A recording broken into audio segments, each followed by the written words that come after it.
What's up, people? It's your man Black Cobra back once again with the Wheel Life Show. That's right. Today, we are about to get into it once again with one of the legends when it comes to electric unicycles and all things PEV. You guys know him as none other than Seth Johnson. We're going to bring him in right about now. What up, Seth? What's going on? Hey, how's it going? Good Good to to see see you, you. brother. You guys may notice this image looks good of us next to each other. You may have seen it before. Yes. Oh man, I thought it was time for us to talk again. A lot has been going on. You have been on a crazy tour. I wouldn't say a world tour because we all have been on a world tour. There have been some stops all over the globe, but That's right. recently you have made some strides when it comes to teaching people to ride. And that's really what I wanted to highlight today is all the people that you have taught to ride over the last two events. It's been crazy. It's been what? How many people you would if you had to guess a number or put it somewhere in the ballpark? Oh man, I don't have to guess. We actually we have pretty good records because everybody has to sign a waiver when they come to True, ride with true. us. So, over 1,250 Oh my god. riders Oh my, in 1,250 riders. Oh my god. Yo. Let's go. That's wild. And it's wild because that's who we want is all the new people to adopt this sport of ours because even though it's nice to be unique, I would like it to be widely adopted, right, Seth? I mean, is that's what we're striving for, right? Yeah, there's several reasons. There's several reasons that I feel really strongly about getting new riders into the community. Number one, it's the best community on the planet, right? Um, it's you know, I guess I can't really get into it without kind of giving a little bit of background. So let's go in the Wayback Machine, Cobra. Let's The take it back. Wayback Machine. Let's you me and Mr. Peabody. We're That's gonna go in the right. Wayback Machine. We're gonna roll it back. Those of you that are over 40 years old know You might exactly what know I'm what we're talking talking about. about. Yeah. So, I started riding about 5 years ago. I was I was overweight. I was alcoholic. I had a lot of health problems. Doctor told me, you got like 3 years to live, bro. Like keep doing what you're doing. You're gonna live about 3 years. And part of me wanted to just give up at that time, if I'm being honest. I was like, it's been a good run. maybe, maybe it's time to throw in the towel. I raised a couple kids and have a house and all this stuff. My life insurance is up to date. My family would be sad if I just pieced out right now. But obviously, I decided to take another route, and a chance encounter. Seeing a guy on a electric unicycle, I was like, wow, maybe I could ride one of these things and lose some weight. And you know, I ended up it changed the course of my life. Yep. One wheels and electric unicycles are kind of both in the same kind of realm. And I rode the one wheel for a little while, and then I jumped on the EUC. And the mental clarity that I found while riding was really what aided me in quitting alcohol. And it was hard for me to drink and ride. So, but I was like, Although if I've I seen gotta it cheat, done. if I gotta cheat, oh yeah, there are some experts in that in the community for sure. Yeah. But I figured if I want to ride, I needed to be have clarity, clear mind. And the other thing I noticed, Cobra, was that the more weight that I lost, the further my range Yeah. was.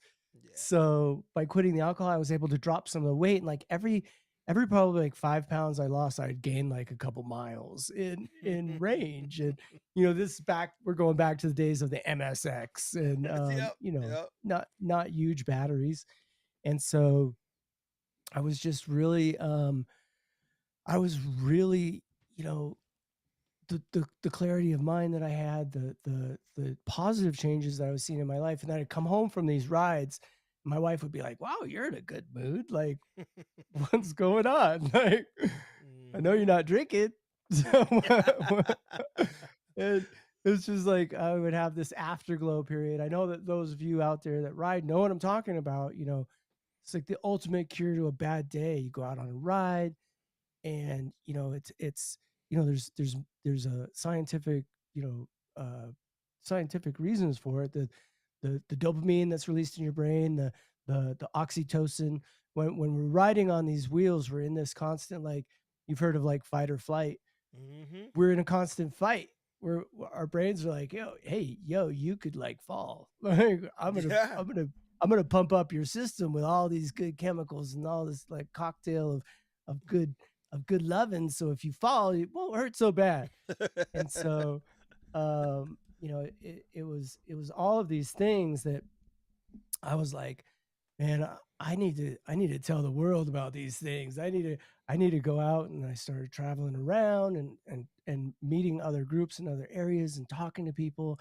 And what they told me was very similar to my story. I met a lot of people that had overcome drug addiction, overcome alcoholism, overcome PTSD, social anxiety disorders, ADHD, like, you name it, like, so many different things that people were like, yeah, now I ride. Like, that's what I do. I don't Mhm. do those things anymore. Now I ride. Mhm. And so all of these reasons are reasons why I kind of felt like it was my calling, because I felt like EUCs kind of gave me a second chance. Like, this was my Definitely. opportunity to have another crack at it, have another crack at life. And so I kind of feel like it's my calling to get more people onto these wheels.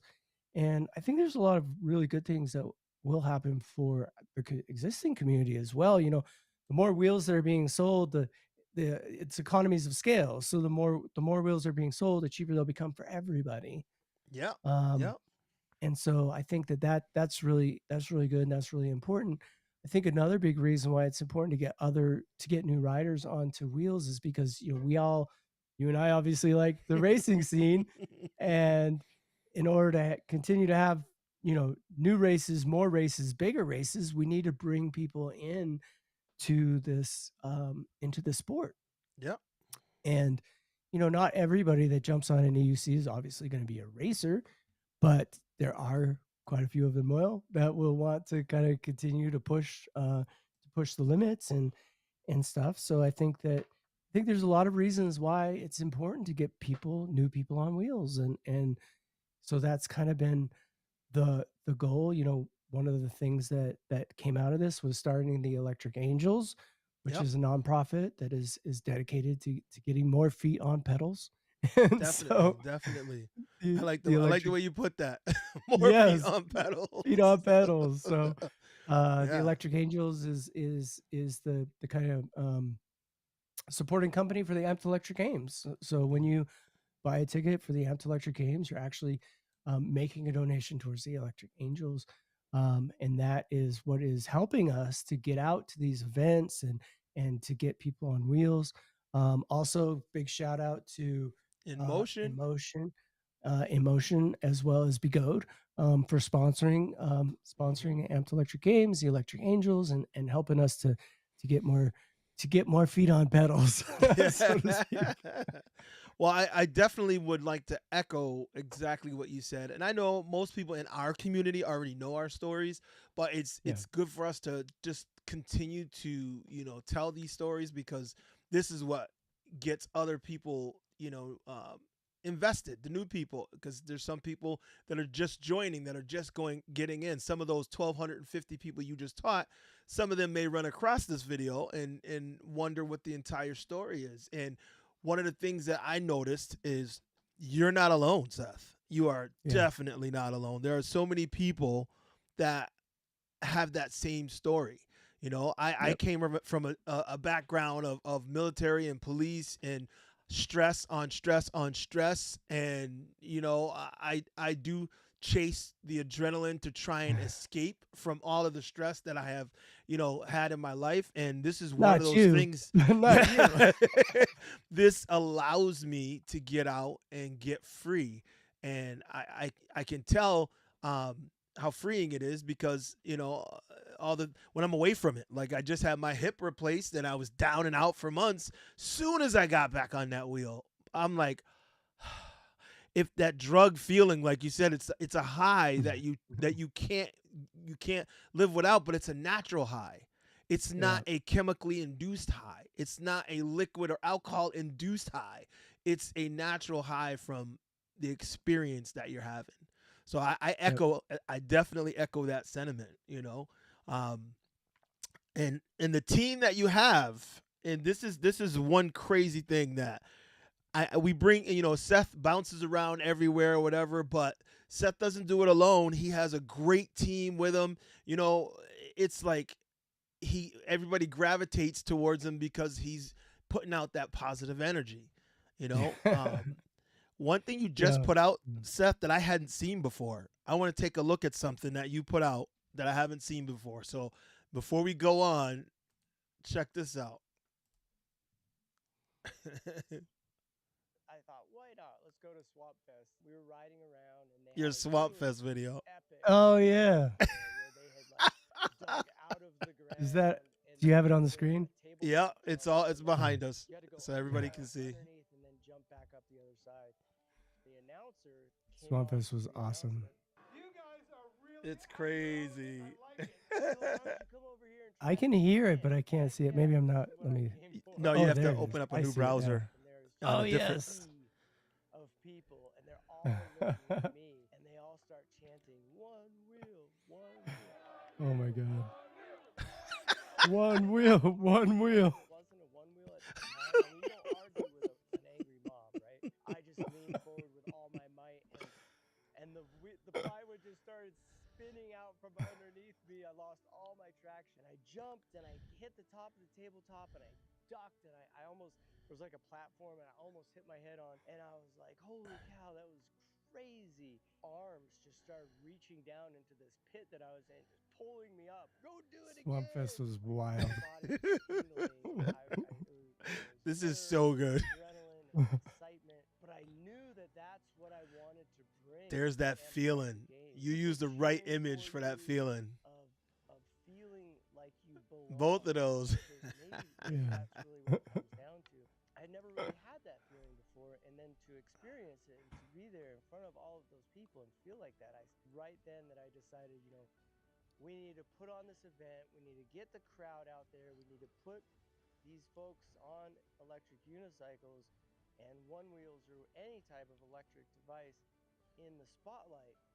It was my thought that if we could get people on EUCs and PEVs into the spotlight, then oh by golly, more people would want to ride, right? It was just instantly, just by seeing people on them, it would encourage other people to ride. My name is Seth Johnson. You can find me on Instagram at erideLife or at Amped Electric Games. I'm from Denver, Colorado, and I'm the founder of the Amped Electric Games. Love it. That video right there is one of those things that it encapsulates like the feeling and what we're doing and what we want. Like we want people to see those stories and to know that those people are all chanting and they're like, we never seen this before. You're out of your mind, but I could probably do that too. Yeah, it's crazy. Like, I don't know, man. I thought we've been so just to go back to like these events where we're training people. Mm-hmm. We've been crashing like the biggest events in the country on our EUCs. Like no pun intended, of course. But we're going to events like King of the Hammers with 88,000 people, like serious off-road hardcore enthusiasts, and they're like, you guys are nuts. We're like,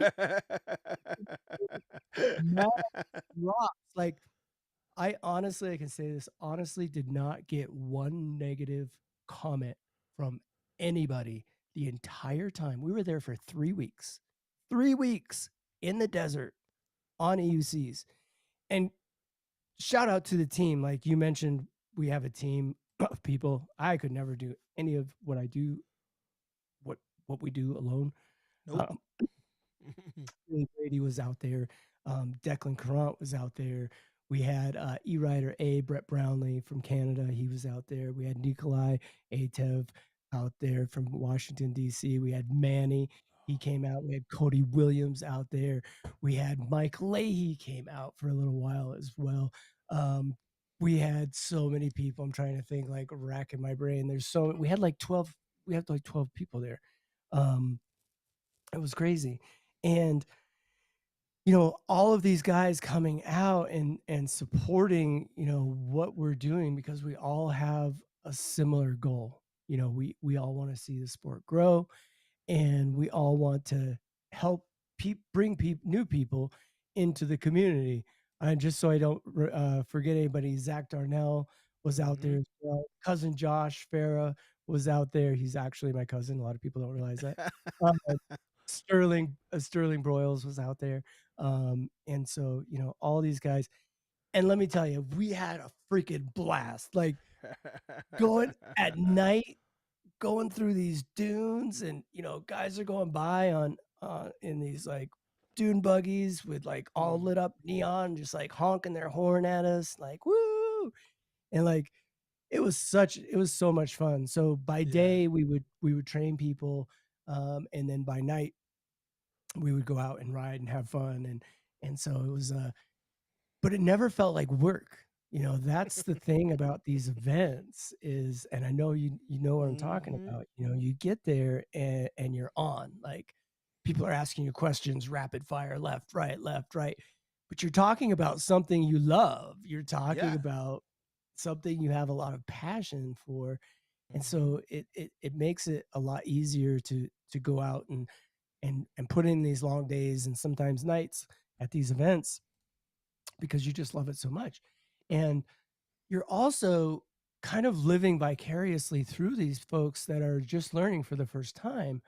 So when it clicks, when you see it and they get it, and then all of a sudden their legs aren't shaky anymore and they are going on the wheel, and you're like, it kind of reminds you of your first time. You're like, oh Hmm. yeah. And then they turn around and their face is lit up and they're giving you high fives and they're telling you how cool it is. And this is the coolest experience they've had all year and all of these things. And it's like, that's why we do it. That is what makes it worth it is, It and, is. and then, It's so incredible.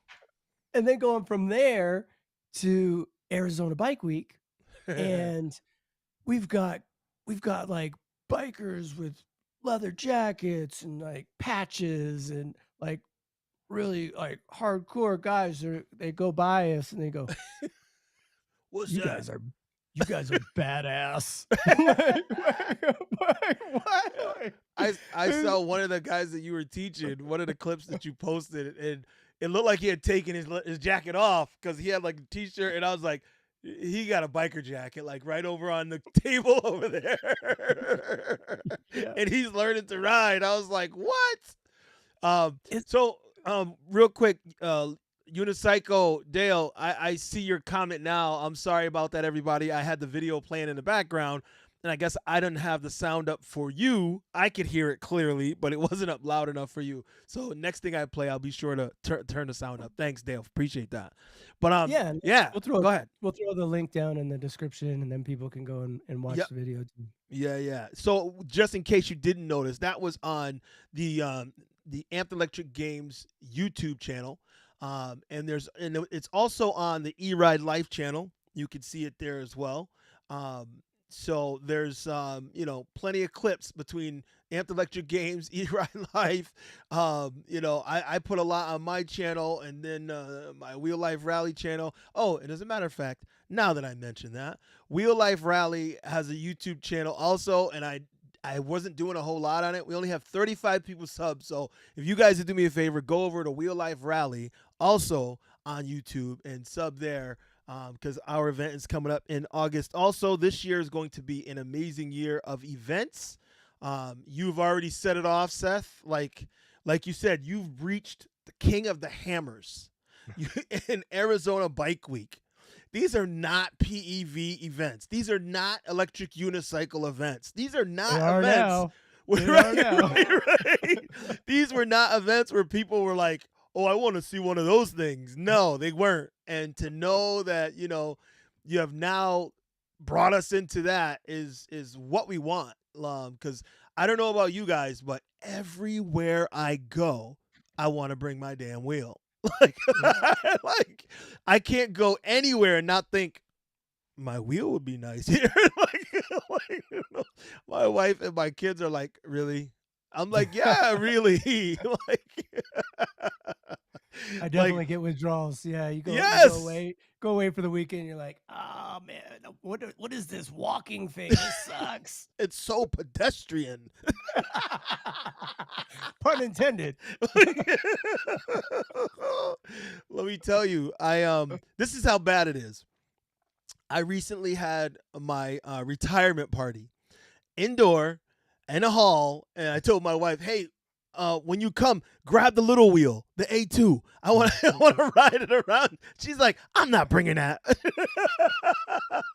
The whole party, I was like, "I can't believe you didn't bring it."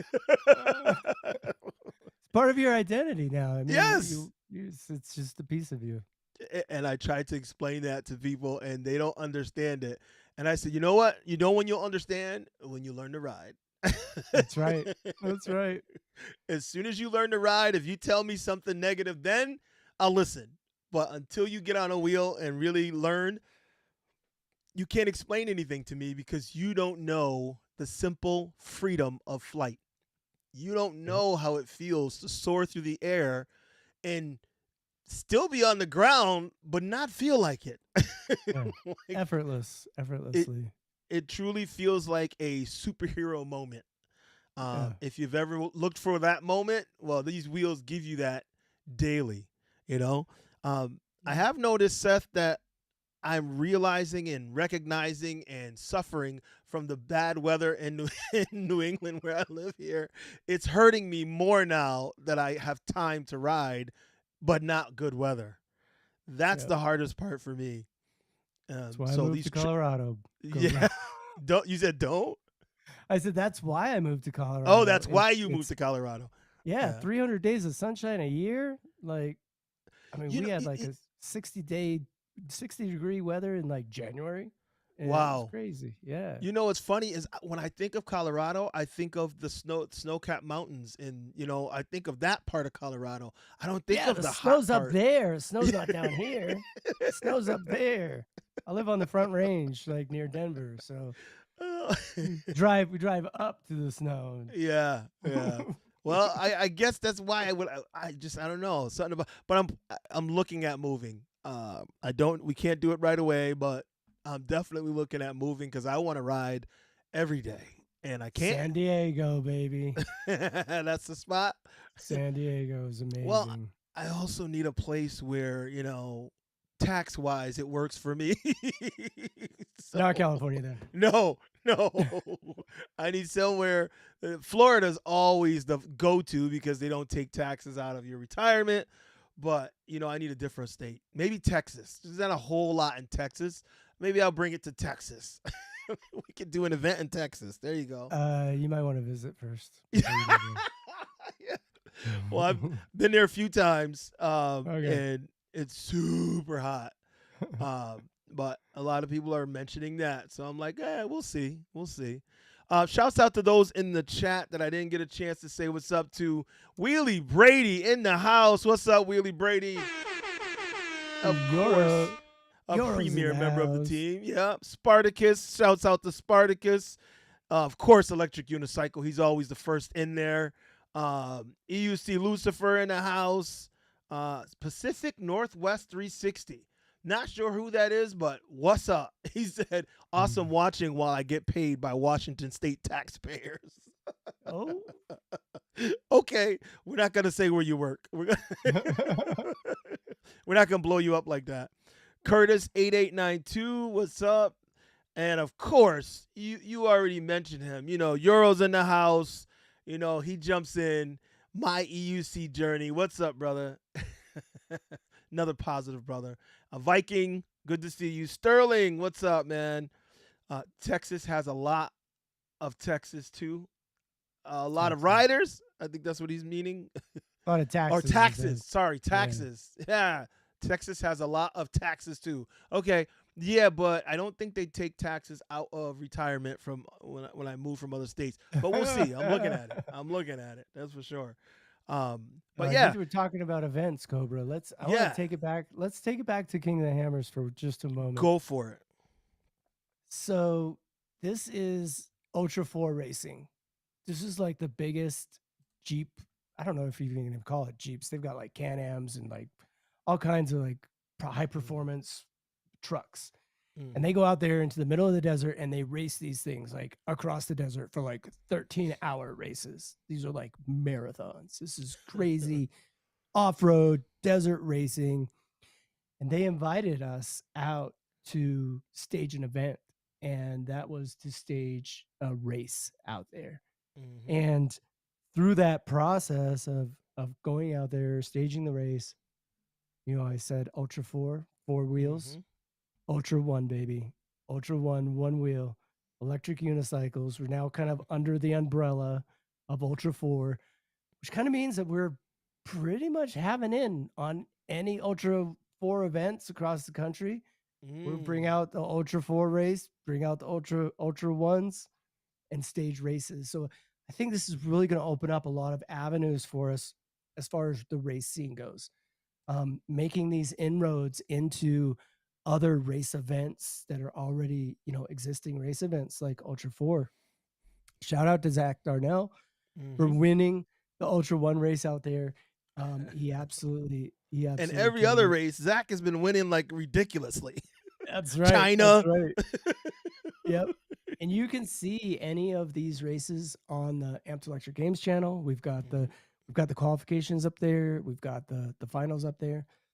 And then moving into Arizona Bike Week, the reason why we were able to get a really great placement of our booth and everything, 40 by 60 booth, right in the gut of it, right in the center of town there, was that we were performing on their stunt Mm-hmm. track. So we were doing four EUC shows a day. And I do definitely want to give a shout out, and I pulled up the list because I don't want to forget anybody. Um, John Gold, you were talking about Gold Dog. Gold Dog, That's right. John He's in the Gold, Gold house. Dog is in the house. Declan as well, Zach Darnell. Check It from Albuquerque was out there. James Darnell was out there. And Willie Brady, of course, was out there. And we also had some walk ons. We had Backcountry EUC from Idaho, as well as we had two families that walked on, and they're like, "Hey, we drove down from Idaho. We want to, help out any way we can." I was like, Nice. you want to be part of the show? Let's go." I said, because we were doing 4 shows a day. So I was like, you guys can watch the first show. And then if you decide that you want to participate, you could be in the second show. And of course, they loved it. They want to be in the show. And we were performing in an arena around, surrounded by people with like FMX jumps and all kinds of stuff around. And so I was like, all right, well, you guys could be in the 2:15 show. And then I got a call at like 2 o'clock from the indoor dirt track. And they're like, hey, could you guys be in here at 2:30? We want to do a race. And I was like, heck yeah, we can. So we this we had like 14 people or something in this stunt show. We were playing tag, we were having fun, we're going backwards, riding one footed, doing all these kinds of things. And immediately after the stunt show was over, I was like, all right, guys, let's go. We're going to the indoor track. And, you know, to bring a family, I think there were like eight people Oh and wow. ages from like 5 or 6 all the way up to like 17. Oh my god. So for them to like walk on, or should I say ride on, to ride on at this event. We also had some locals out there too that came out, so that was Mhm. awesome. Shout out to Trey Otis. He showed up, as well as Dakota. Dakota showed up. and I believe a guy named Max as well. So we had these riders from like local riders. We had riders that like rode on, and then we staged an indoor race on the oval track where we had brand new, fresh kids that, I mean, the look on their face when they saw Zach Darnell, like it was very telling. They're like, "Oh my God, it's EUC greatness!" And they were able to get onto the track and ride and race with Zach and with Willie Brady and Declan and Gold Dog and everybody else.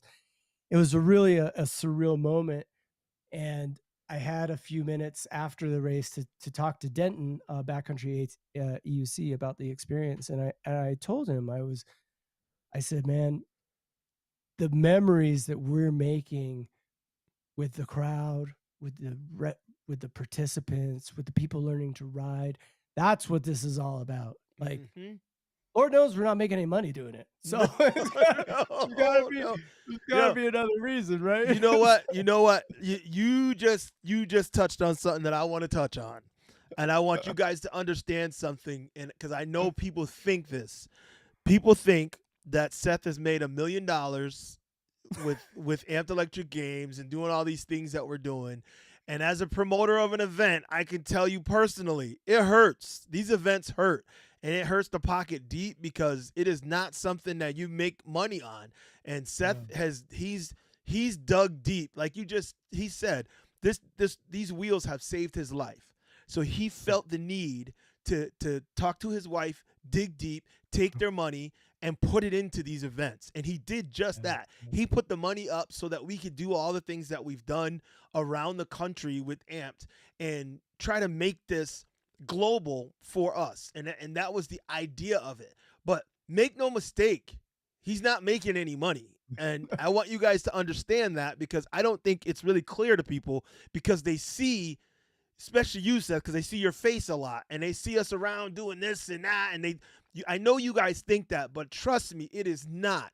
If you look, you'll see that the Electric Angels is nonprofit, and the whole idea is to try and help get funding and money to do the things that we're trying to do. It is not because it is going so well we don't need to worry about it. It's not. That's the point.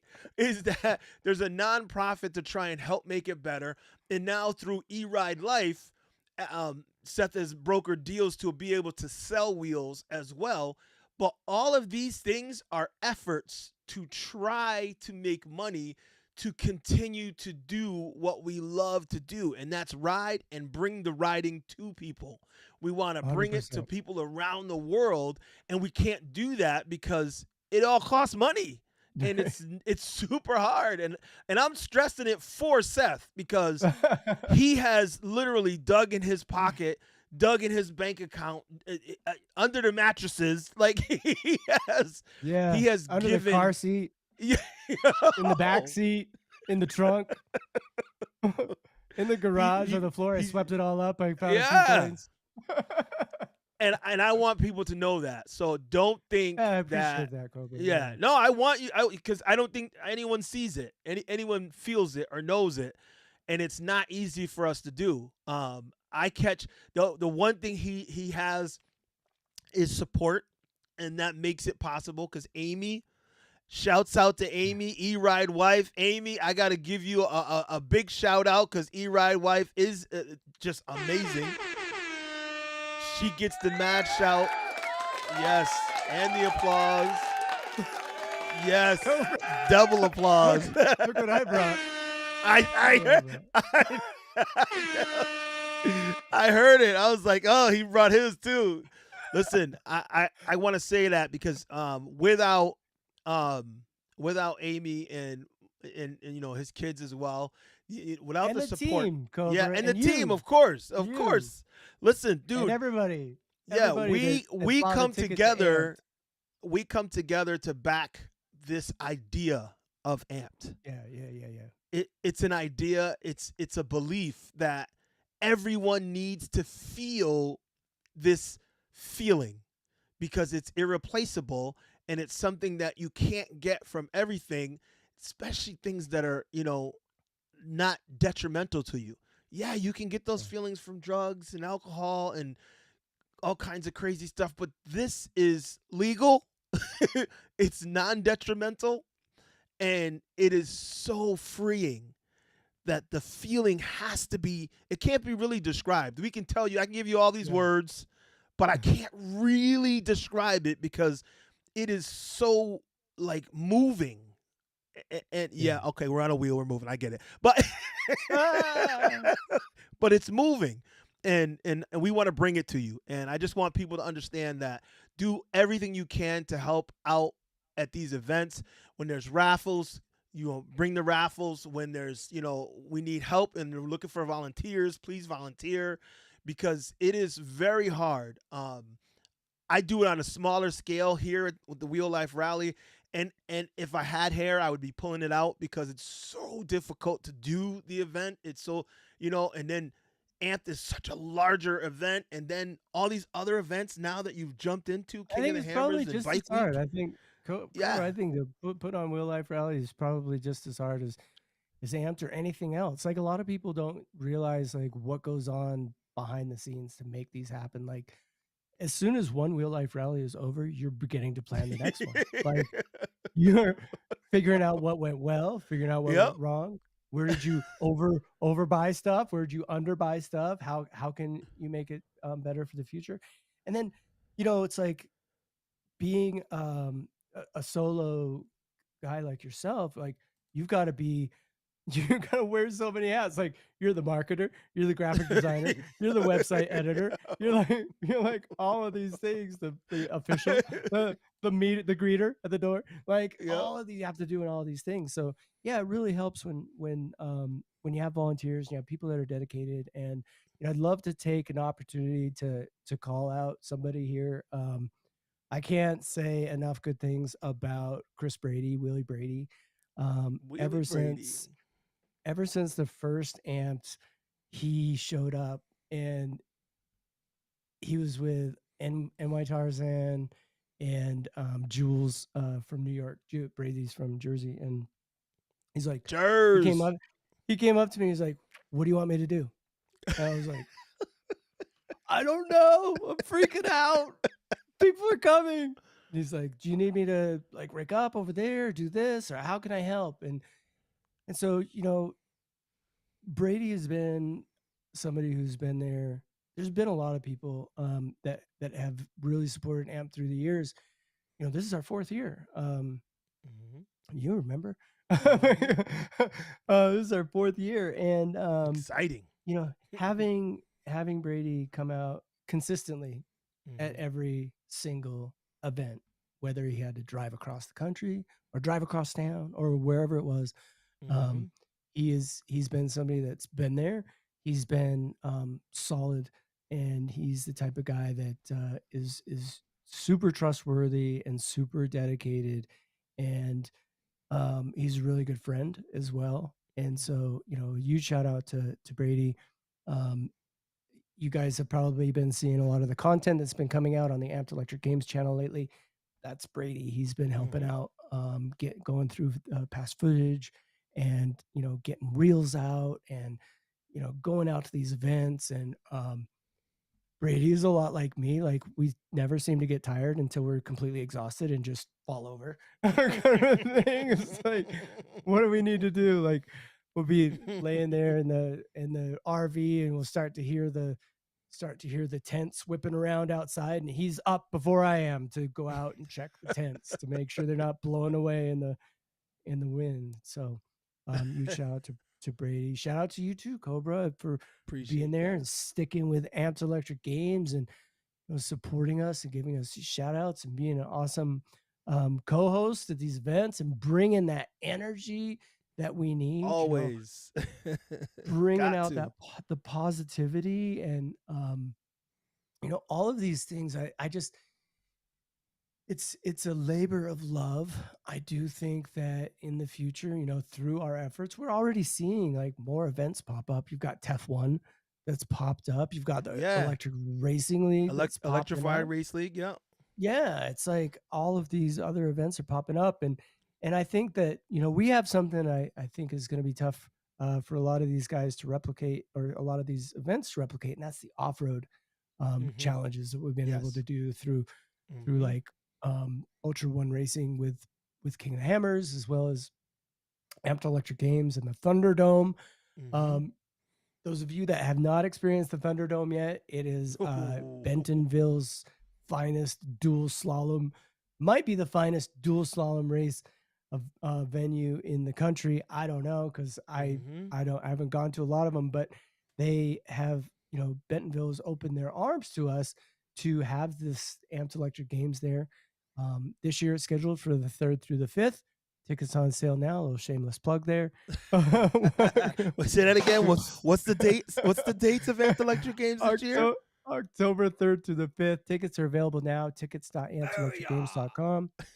We are we're doing something a little different this year with tickets. We're doing a sliding scale. So the first 15 tickets were 149. The next 15 tickets are 159. The next 15 tickets are 169. They're gonna keep going up in price. So get your tickets now. Get them early. I think check today. There were like 8 tickets left at 159.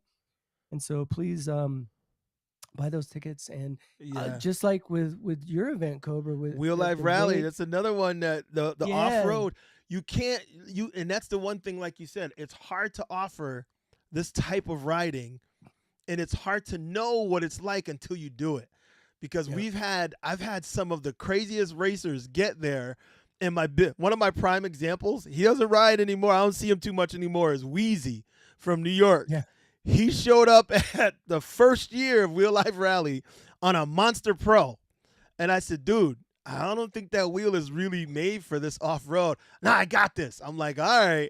And as crazy as he rides on the street, he tried to do it in the dirt, and he's like all over the place. I haven't seen him back since because it is not as easy to ride. It takes finesse to ride in the dirt. It's not yeah, just gung ho balls to the wall speed. It's precision. It's finesse. It's talent, skill. You got to do a whole lot of this and that, but it's fun. and So let a little air out of that tire, baby.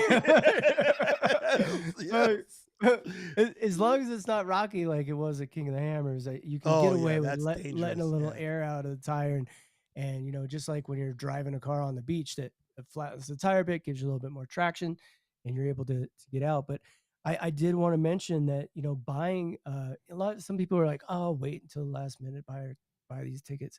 Cobra, I know that you're in the same boat as I am. Like, we need that money so that Yes. we can buy insurance, so that we can rent Yep. toilets, so that we can do all these Exactly. things. So it's really beneficial for the events, especially smaller events like ours, to try to get Mm. those tickets early. If you know you're going to come and you know you want to get those tickets, please, Mm-hmm. please, please buy your tickets early.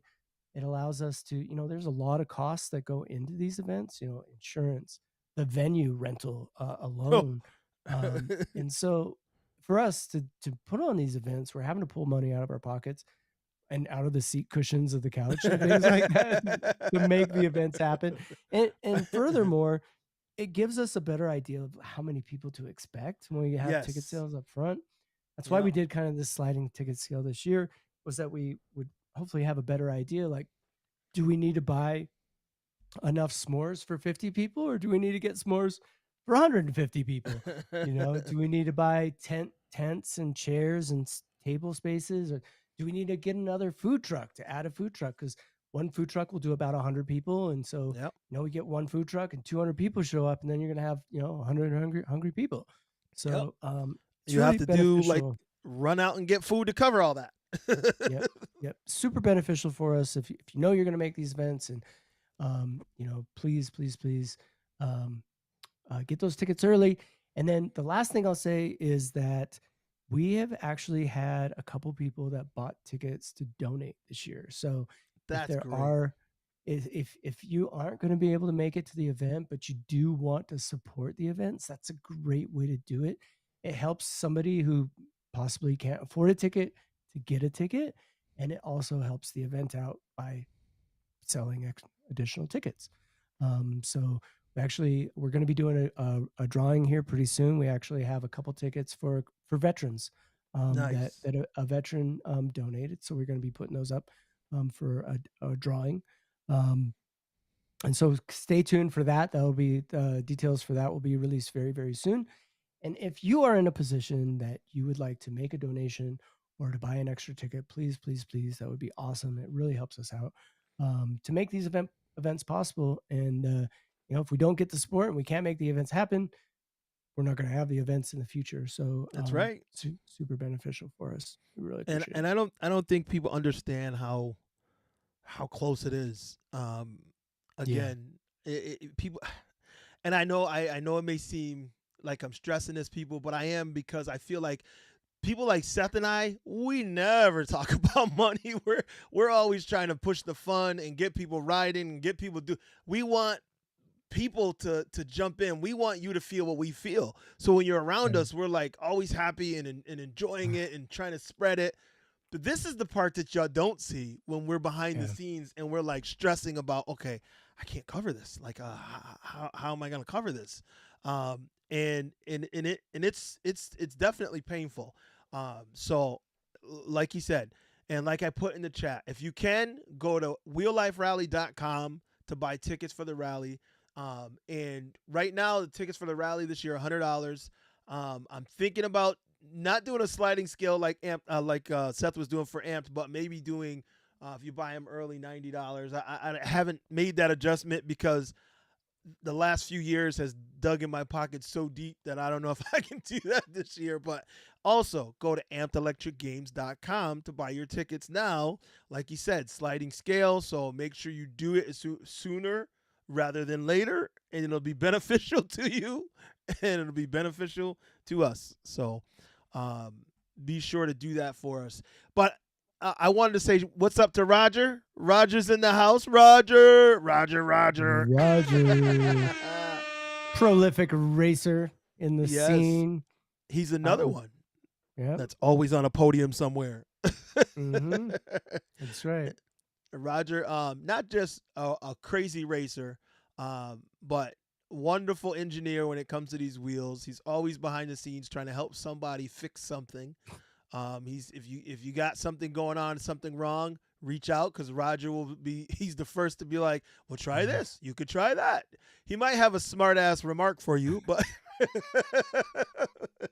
he will definitely That's try a to help you. guarantee. Yeah, that's a guarantee. Guarantee.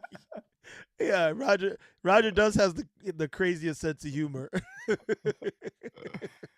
Oh, it was But great to spend some time with both you and Roger and Zach and everybody else that was out in China.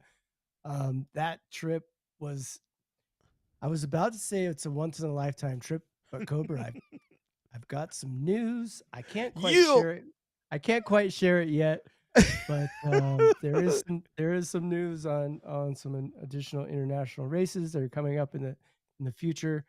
Um, looks like looks like it's gonna be a good time, a lot of fun, and hopefully hopefully the details for that will be released very soon. I just found out last night, personally, Ah. um, so I'm Okay, gonna hold be on. on. I just saw in the chat. It's Cooler Joe. What's up, Cooler Joe? Cooler Joe, the crazy man, the crazy cooler man of EUC. Nobody's cooler than Cooler Joe. Love that guy. Infamous. He's right. Roger said Cooler Joe equals infamous. um, yeah. So these international trips, this is new. Um, Seth did go to India, however, to spread the Yes. gospel. That was his first international trip, but then China was a hell of a ride. So there is another international trip coming up. So just stay tuned, everyone. Stay tuned. Details will be following. But that's magic, Seth. Yeah. International, around the globe. It's crazy. I never thought like I was saying, at the top, I was saying that, I felt like my life was over. I was overweight. I was overworked. I was overstressed. And, through finding PEVs, electric unicycles, I feel like I got a second chance at life. Mm-hmm. And I never in my wildest dreams would have thought that I would be riding electric unicycles in a movie in India.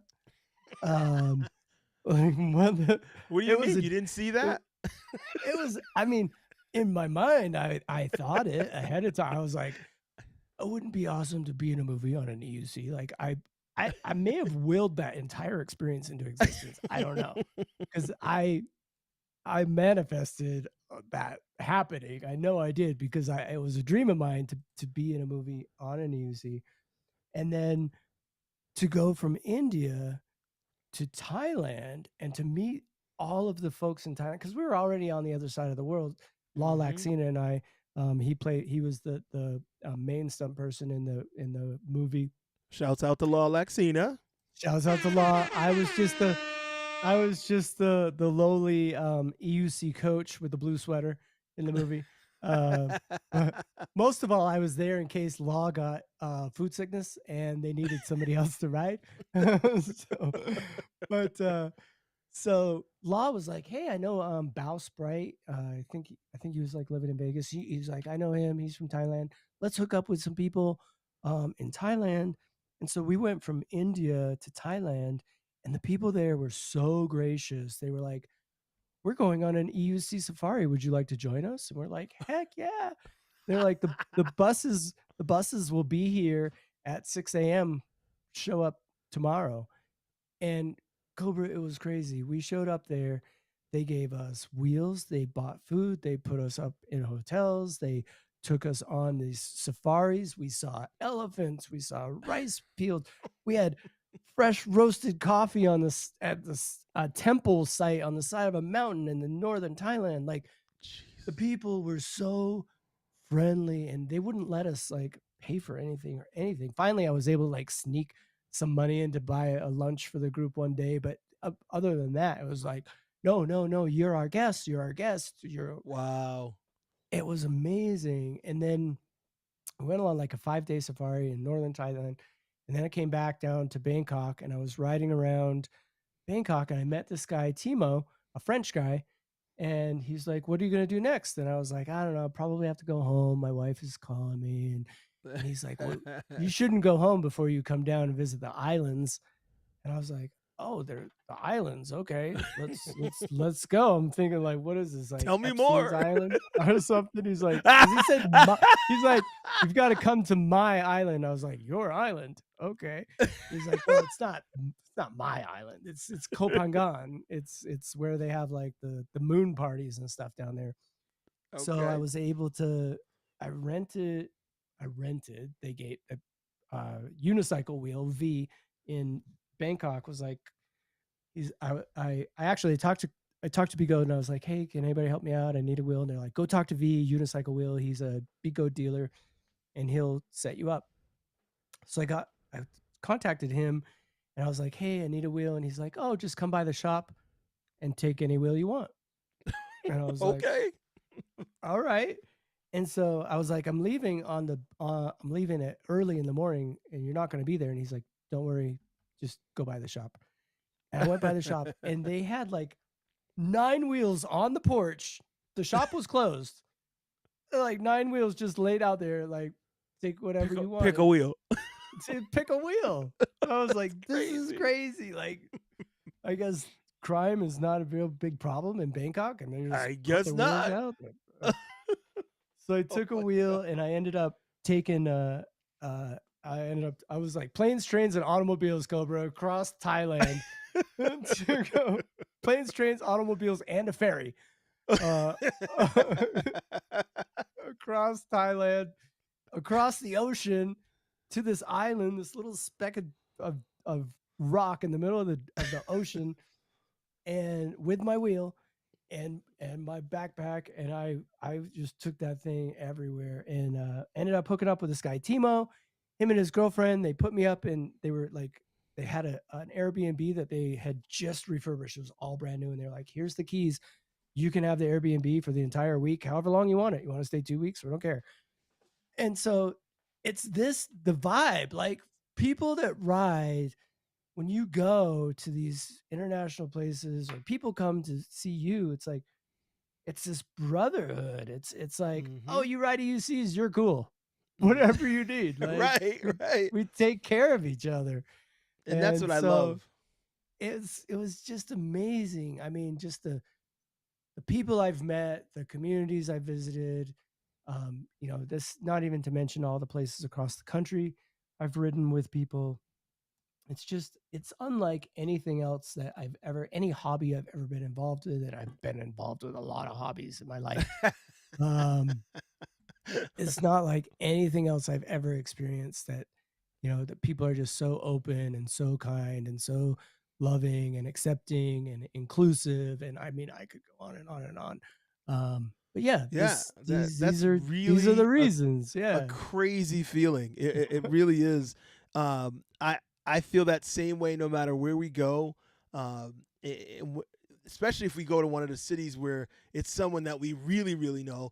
Um, Sometimes you go and like you never met this person, but you know them online, and like So when I went to, I went when I went to California. We were out there for the races and stuff, but this was the first time meeting a lot of these people, even though we knew each other online. I'm like, I haven't seen any. And they took me to Mount Baldy. Oh Um, yeah. Yep, shouts out to Roger once again. Roger let me use his Commander Pro, and I ran the battery all the way down to zero. Well, it was actually at 3%. And Dawn Champion, shouts out to Dawn Champion. She volunteered. She said, "I'm lighter than you.